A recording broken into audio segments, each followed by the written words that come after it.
എന്താണ് സമയം? ലോകത്തിൽ ഈ ഒരു ചോദ്യത്തിന് ഒരുപാടധികം തന്നെ നിർവചനങ്ങൾ അടങ്ങിയിട്ടുണ്ട്. ശാസ്ത്രപരമായി പറഞ്ഞാൽ പാസ്റ്റിൽ നിന്ന് പ്രസൻറ്റിലൂടെ ഫ്യൂച്ചറിലേക്കുള്ള തുടർച്ചയെ അളക്കുന്ന ഒരു മെഷർമെൻ്റാണ് സമയം എന്നത്. ഇത് കേവലം നിശ്ചലമായ ഒന്നല്ല, മറിച്ച് സ്പേസുമായി കെട്ടുപിണഞ്ഞ് കിടക്കുന്ന ഒന്നാണ്. ഐൻസ്റ്റീൻ്റെ തിയറി പ്രകാരം ഇതിനെ ഫോർത്ത് ഡയമെൻഷൻ എന്നാണ് വിളിക്കുന്നത്. ഇത് ശാസ്ത്രപരമായുള്ള സമയത്തിൻ്റെ നിർവചനം. എന്നാൽ ഞാനിവിടെ പറയാൻ ഉദ്ദേശിക്കുന്നത് അല്പം സ്പിരിച്വലായുള്ള സമയത്തിനെ കുറിച്ചാണ്.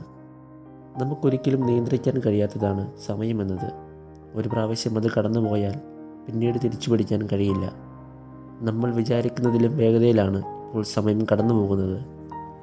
ലൈഫിൽ നമ്മൾ എടുക്കുന്ന ആക്ഷൻസും തീരുമാനങ്ങളുമാണ് ഒരു നല്ല സമയത്തിനെ വാർത്തെടുക്കുന്നത്.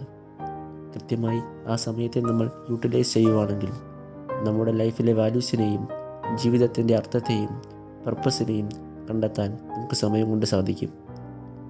ലക്ഷ്യങ്ങൾ നേടിയെടുക്കാൻ നമ്മൾ ആദ്യം ചെയ്യേണ്ടത് ടേക്ക് ദ ഫസ്റ്റ് സ്റ്റെപ്പ്, ആദ്യത്തെ ചുവട് വയ്ക്കുക എന്നതാണ്. പക്ഷേ അതിപ്പോൾ എടുക്കണം? അതിനൊരു പ്രത്യേകിച്ചൊരു സമയമുണ്ടോ? ഇല്ല. അതിൻ്റെ പെർഫെക്റ്റ് ടൈം ലോകത്തിൽ ഇന്നേ വരെ ആരും തന്നെ കണ്ടുപിടിച്ചിട്ടില്ല. കണ്ണടച്ച് തുറക്കുമ്പോഴാണ് മാസങ്ങൾ ദിവസങ്ങൾ പോലെ കടന്നു പോകുന്നത്.